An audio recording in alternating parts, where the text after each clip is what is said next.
What up, everybody? We're back with another episode to talk about Tigres. We got new guest for the podcast today, Edgar. How you doing, bro? Doing good. How you guys doing? Doing well, my friend. Woods coming back, and Josue coming back again, man, after a long hiatus. Yeah, glad to be back. Cool, guys. Well, we just got a recent dub against Santos 2-0. Some initial thoughts. Edgar, we haven't really heard from you, obviously. So, what were your some initial thoughts about the game against Santos? Man, and it's funny. This is the one game I've missed this season. Oh, I was yikes. at a Hell concert, yeah. but from the highlights that I Uh, did see, the team looked good. They look confident. They look comfortable. Another red, which is really frustrating, but not compared to the previous ones that we've seen. It was still a cheap yellow. Yeah, Woods, what'd you think about it?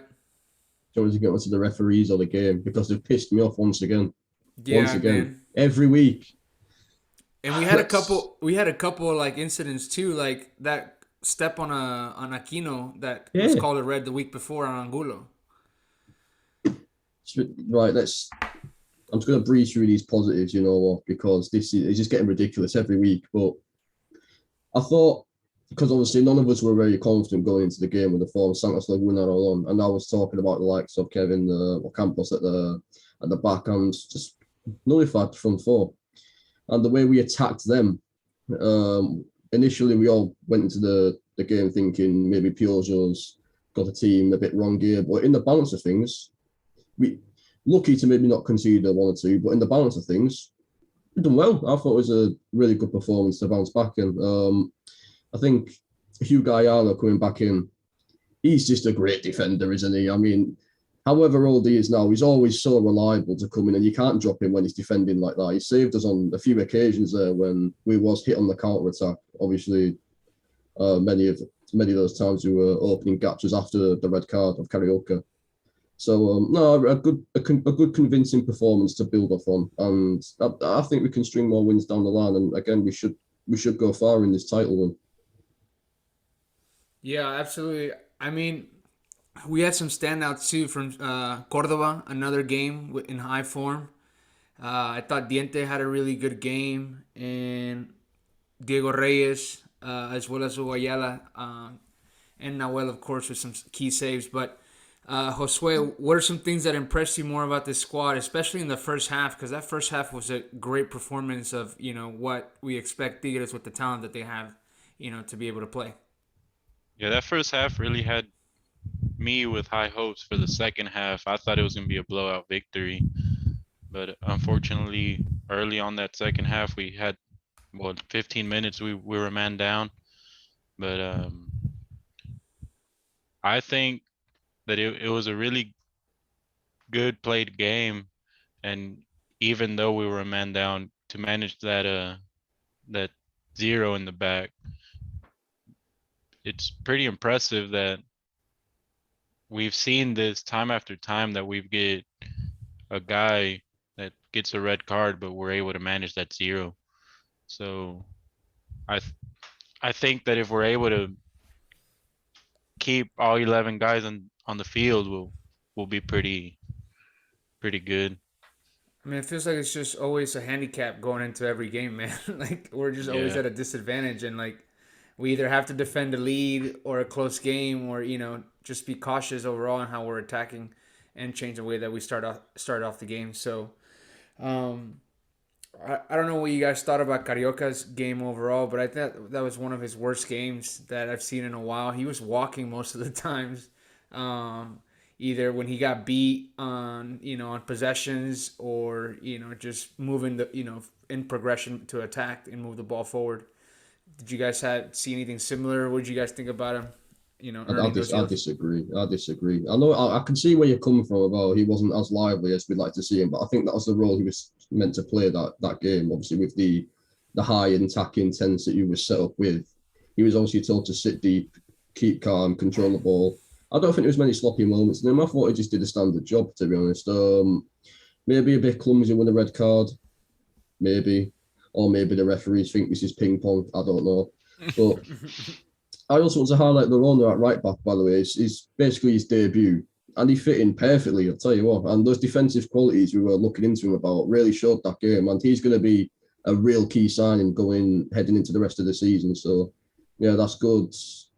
That's a good pickup by Tigres. Yeah, I was telling the guys before you came on that I'd like to see him long term, obviously here, but I would like him being turned into a center back. I don't think he has the skill set to like dribble by and go up down the flank to do crosses or create danger. But he's athletic enough and big enough to be a center back if needed. So I like his versatility. I think it's a great signing. I agree with you. Yeah, I agree. So I was about to say, you can slot in at centre half, but obviously, if needs be, our right back position is we're lacking at the minute. He can obviously slot in there, keep calm on the ball, nullify that side. So he's a versatile player as well, I guess you could say.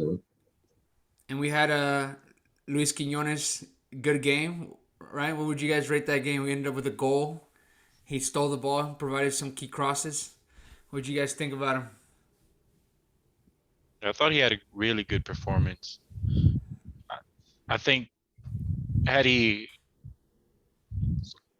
probably had one or two more opportunities to score, I think. Especially that chip pass that Cordova gave him, where he also tried to chip Acevedo over the top.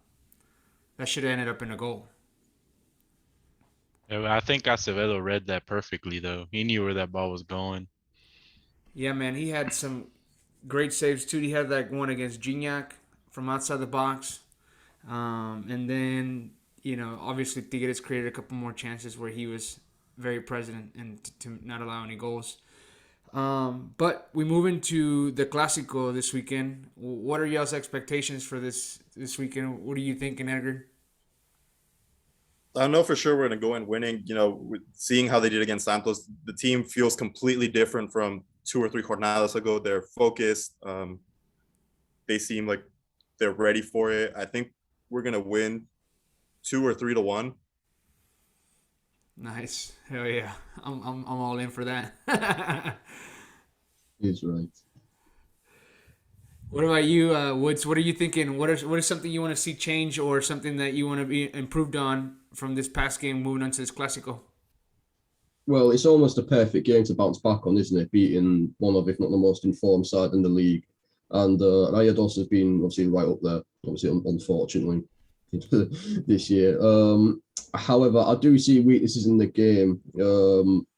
Lack of intensity, you can't get them at the back. Going forward, Agria has been obviously ridiculous this season so far. So if you guys are in the back three, are going to have to be on their top game. But I think we've got the experience to shut them down and let the other teams. And more importantly, we've got the quality going forward to hit them and back them on the break. So for me, Fulgencio right back in, because I don't know if I'm coming with the controversial opinions, but I don't even think Quinones were that good in the game. I thought the goal sort of just smoothened out his performance. I thought it was the same old frustrating Quinones it was to watch, losing the ball every time he receives it, playing it into the wide areas and just getting caught out constantly. He took his goal well. I will give him that. A good bit of pressing by was it Saicedo who came off the bench? Yes, I just think that even though he's inconsistent, he's the most threatening player on the field at all times. Like, I'm not saying Diente, like, and it's obviously different because they both have different types of games and how they attack, but our attacking flows through the left side of the field at all times, and and especially with Cordova floating around, he connects really easily with Quinones, Gignac, and a lot of the goals have come from the left side this season. So I think that with his inconsistency, obviously always showing, but he always creates at least one or two dangerous chances where it's either on the goalie making a great save or on the forward or any player that didn't finish the play. I think he's doing at least the bare minimum in order to have his starting position there. Well, for me, for every one or two chance Quinones creates, Valencia can create 2 or 3 more. That's just for me. Yeah, okay. I mean, he's shown it this season. So, Pello Maldonado released a lineup today, or a possible lineup of what was trained at practice today. So, he had Nahuel Guzman in goal, Igor Lichnowsky coming back at center's back, Diego Reyes, Angulo coming back, Venegas on the left wing back spot, and then Loroña at the right wing back spot. Aquino has been not practicing, I think, because of some type of, what is it, bruises or something like that. I can't recall what Yeah, I'm they. not seeing. And then we finish out the midfield with Pizarro, Cordova, Diente, Quiñones, and Gignac. What do you guys think about that lineup? I think Igor is definitely a liability, or one of our risky plays. When you come from a game where Hugo Ayala did everything almost perfect, where he had a really good game, and he's a veteran, he knows what a Clasico is. I would have started Hugo Ayala over Igor 100%. Yeah, I think a lot of people would agree with that, man. And you said it perfectly. The guy has experience. Like, what else do you need from him? The guy's still in form. Yeah, I think he's summed it up perfectly. I reckon Igor Lichnowsky going up against one of the most informed strikers in the league at the minute. I can't see it. I don't think he's going to play this. No, there's no way. If he's got a quarter of a brain cell, that's surely just a training team. I can't see that. He's got to start Hugo Ayala. Dude, And I think he starts him. I think he's one you of his reckon? favorites. Like, if you've seen the trend of the games, he always starts. If he's available and healthy, only at the beginning when he was trying him out. But other than that, he's been a solid starter along with Diego Reyes. Well, Hugo Ayala has to start one way or another. That's just how it is. Like we can't rely on both of them, right? One of them in the back is bad enough, but not right. Listen, right. I can only pray at this point. I actually didn't even look at the team this morning on Twitter. I was actually a bit busy. So when you referred that team to me, it's the first time I've heard it, and it just can't be that way. Surely not. Well, I do like that they're playing three in the back again. I do like that. I think that with the attacking, counters that Monterrey could have in the speed of their players, I think that it's probably the smart move by Piojo to continue to play that back line of three. Josue, any thoughts about the lineup? Anything you would change? I would most definitely change Igor for Hugo, but hopefully we're able to recover Aquino. That way he can take over Venegas' spot. Mm-hmm. But I mean, I feel that it's a well balanced squad for the match, as long as Hugo is able to take over Igor Yep. for at least for the confidence in the back line. But I think we'll still manage, and I agree with Edgar. We'll probably get a 2-1 win is what I'm assuming, or I'm hoping for. Yeah, and we need Gignac goals, man. I think Gignac is 2 goals away from breaking the records in Clásicos for most goals behind Bahia. Mm-hmm. I saw that today in a tweet. So he hasn't scored in a couple games, so I think it's time, man. I think he's also kind of been in a small slump. He's been involved, obviously, a lot. He does love a goal against them lot, doesn't he? He always does score against them. Yeah, true that. And it's wonderful when he does. Yeah, he was saving the goals for this match. Yeah, man. I hope so, man, because he had 2 against Santos that should have been in the goal. They were spectacular shots. Yeah, he's been playing well, Gignac, obviously his usual self, showing his quality, dropping in them areas, linking up the play. But his finishing as of recent, especially this season, yeah, not so great. Convincing. Yeah, that first shot, I thought when he shot it and it went to that upper right 90, but the goalkeeper saved it. I was like, man, he's feeling it today. We're gonna see something. I was a little bummed out that he didn't get to score. Dude, that's how I've been like the past 3 games where he hasn't scored. And I was like, it's time. Like, it's time to unleash the beast. And it hasn't happened. So hopefully this game sets up perfectly to do that. It's coming because he usually gets ready for that Liguilla about this time. Yeah. About Jornada 10. So we got Samir, the new Brazilian center back coming in. He was able to train this week with the squad, officially wearing number 3 of old Juninho from back in the day. What are you guys' thoughts on it? Does he get some playing time this weekend, or are we saving for one more week? I think to throw him into a Clasico like this quick is a bit too soon. I'd have him for next week. Just to settle him in, because it's going to be a high intensity game. Don't get me wrong, we don't want to put too much responsibility on his shoulders type thing. But It's quickly for me as well. Obviously these Watford fans are giving it loads. Irish shit anyways. Rah da da da da. Making that he wasn't like one of their best players in the second half of the Premier League season. I'm a Hull fan, obviously in England and that. They said the same thing for a player called Ozan Tufan when we signed him from Watford. They said, "Oh, he's shit," and he's turned out to be our best player this season. They talk shit, so just don't listen to what they say. Yeah. We've got a player, I'm telling you. I reckon he'll do well. Yeah, I mean, easy starter. Any thoughts about you guys? You guys think he plays this weekend, Edgar? So originally, I had read that he was going to be ineligible, but I saw that he has his work permit. He's registered with the league already. Yeah. So I could probably see him coming onto the bench. I think if he does get any minutes, it'll just probably be like the last 10. I don't see him, coming in at halftime or anything like that. But it would be exciting if it happened. I'll say that. Yeah, especially hopefully going up by 3 goals, maybe a 3-1 lead.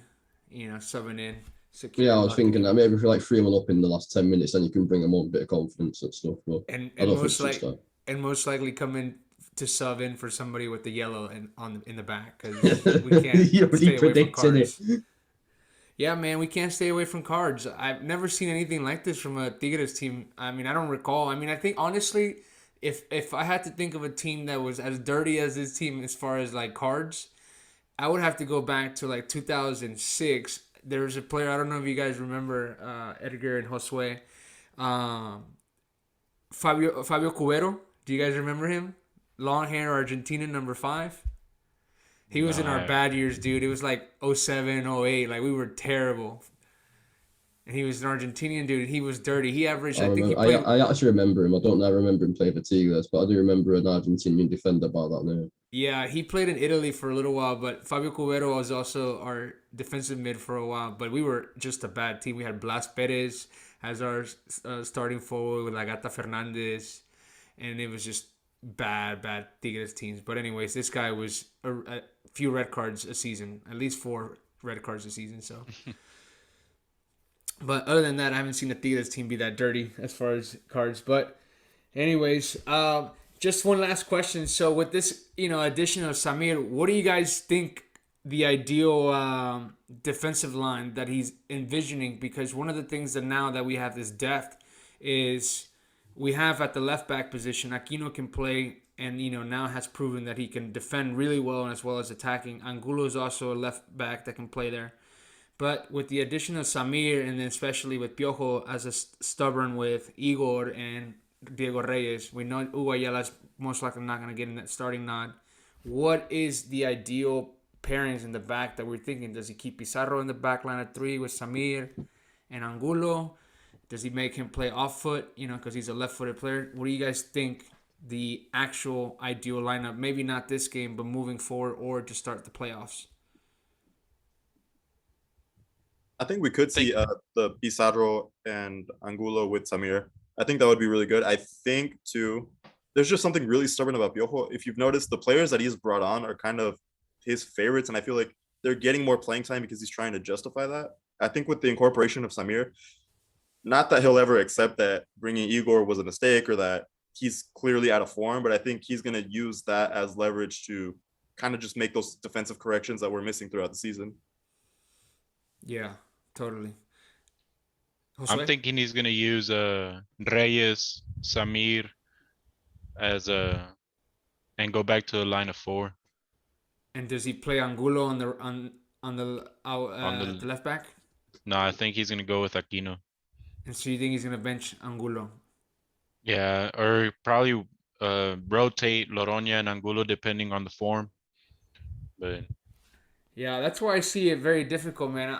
That's why I think that in order to fit the most of the players' talents on the roster, I think you have to play a backline of 3.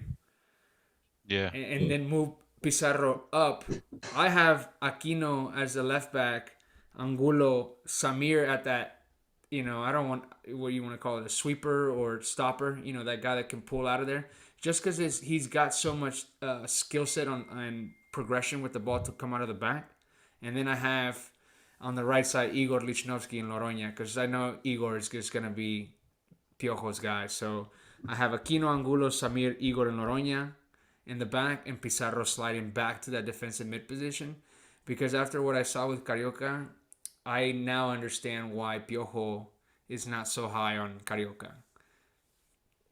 I don't think he provides that intensity consistently throughout the full game, and we all know he's got class and whatnot, and all the plays and be able to hold on to the ball that he has and his positioning, his awareness on the field. But I don't think the intensity that Piojo wants is what Carioca has given him. So I think that he's not gonna give him a shot again, especially after this red card. So I think that's where Pizarro slides back in at his spot. Yeah, now that you mentioned that, it kind of does make sense, to be honest. But everyone does like his class and the way he's able to hide the ball and do what he does with it. So hopefully we do see him again, but I do see it a little difficult that he gave it away with that red card. Yeah, because he's gonna bring in Bigon before him, like in a game, Yeah. and Bigon is now the sub off the bench, the first sub defensive, at least in the middle of the field. I think they just favor Carioca with the red cards all over the field that he was able to get on the plane, starting 11 for a few games. But it sucks, man, because he's got a lot of talent. But I think that overall, like, he may not fit the idea of the whole squad. But who knows? The team has looked slightly better with a lot more possession recently in the last few games. So that could be, a big factor attributed to him. I think he still has the potential though to bring in that level of intensity. I just feel like part of it is he's not feeling 100% because he got benched. I think that kind of was just a hit to his form and what he wants to be able to put out. But I think he could still bring in that intensity. It's just going to be real difficult for him to want to again. Yeah. All right. Well, guys, it's a big game. Hopefully, we pull off this dub. So, Edgar, you said 3-1. Here's your prediction. Josue, what are you going with? Going with 2-1. Ignac scores 2 and ties up that record. Nice. Yeah, that would be ideal. Woods, what are you thinking? I'll have to agree with Hector. I was thinking 3-1 myself, 3-1. I'm going 2-0. I'm going with another shutout. I think Okay. we contain them again, just like we have in the past, and especially on that championship run where they thought they were the best because they had the number one offense. Well, it is highly dependent on the team you play. I thought you made a good point about something I didn't even think about Anguilla going into the sweeper type role. However, I think it would be more beneficial to have options on the bench when we go with the winning team of Santos Laguna. I would really suggest to ever drop Angulo because he's one of our, so you might want to call him one of our undroppable players. But as of last week, I feel like you can't drop Hugo Ayala, and I think Pizarro and Diego Reyes come back into it. Obviously, Reyes just uses imposing build a little bit, use his obviously his on-ball ability. That will help us down that right side a lot. And if needs be, Angulo needs to come in as a perfect defensive sub if the game's looking a bit shaky. Yes, brother. That's my ringtone, dude. I rate that. No, but if the game's looking shaky towards the end, Angulo's a perfect sub to solidify one of the down the left side, especially if they're trying to swing crosses in through Joe Campbell into Aguirre, obviously. So, look, we have got good options there. It is a selection headache. However, I think if he gets it right, we can take this W. We can take the 3 points. We can go right at the top of the league towards the end of it. So we've got every reason to be confident heading into the game, assuming everything goes as planned. Absolutely. And also an opportunity to climb up on the table. If we beat them, we take the number 2 spot after their tie with Toluca. So a lot on the line. Yeah. And then hopefully the team pulls out a dub. Thank you guys for y'all's time today. I really appreciate it getting together and talking about Tigres once again. And catch you guys next time. Lovely, mate.